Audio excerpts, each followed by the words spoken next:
Good evening. Hi guys. I made this video to give some idea to all my HVAC friends who are planning to work overseas or abroad as an HVAC technician. During my interview with my employer way back 2014, these two questions that he asked me. First question is what is the HVAC principles and concept, and the second one is the refrigeration and air conditioning cycle. Anyway, I will try to explain it in a very simple way. Uh, the air conditioning and refrigeration cycle, there are four major components that play a vital role in the system. We have the compressor, the condenser, the thermostatic expansion valve, and the evaporator. The compressor plays as a heart of the system. It is designed to pump uh, vapor refrigerant turn into high pressure, high temperature vapor.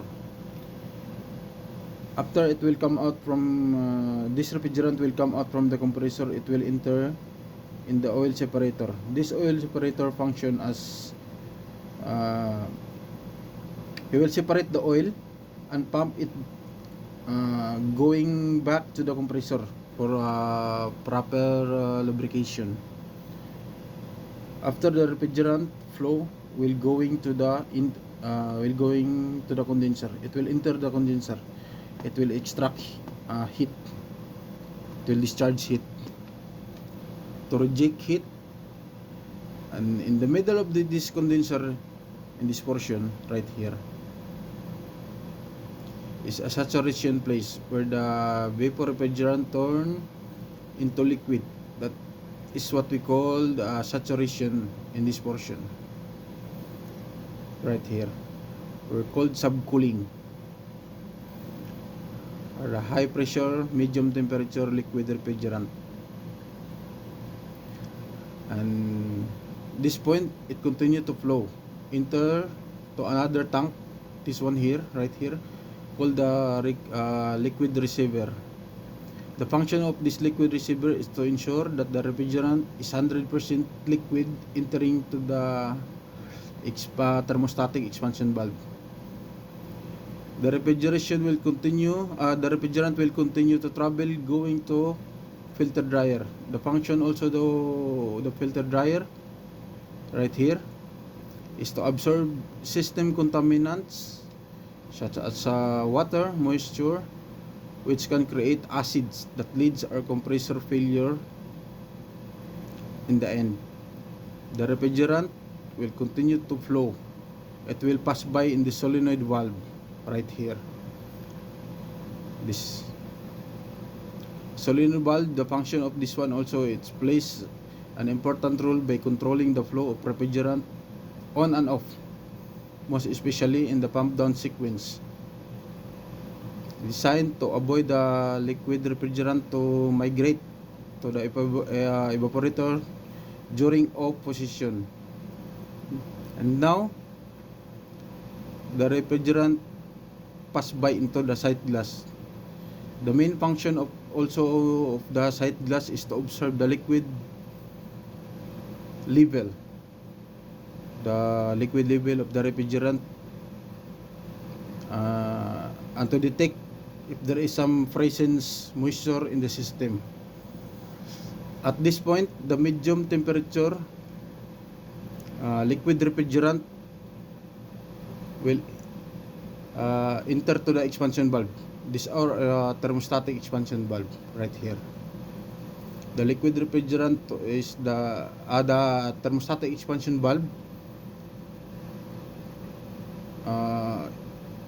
It will expand the liquid refrigerant into controlling the flow of the refrigerant, to remove from the liquid refrigerant and to change to state from liquid to vapor in the evaporator. This right here.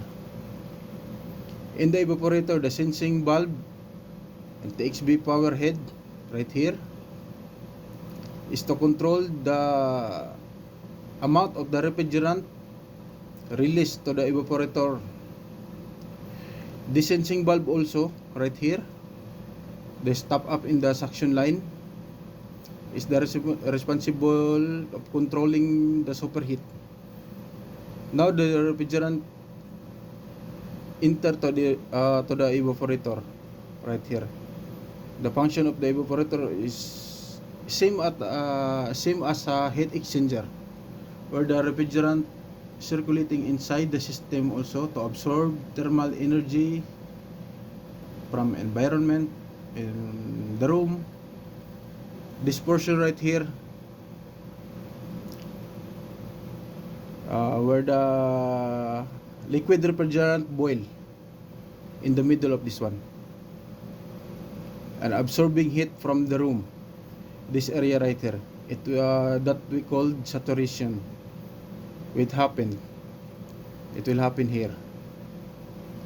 The refrigerant will change the state from liquid to vapor also right here.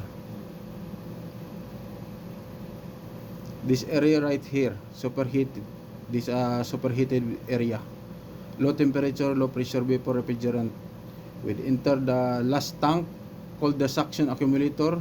This tank here, right here,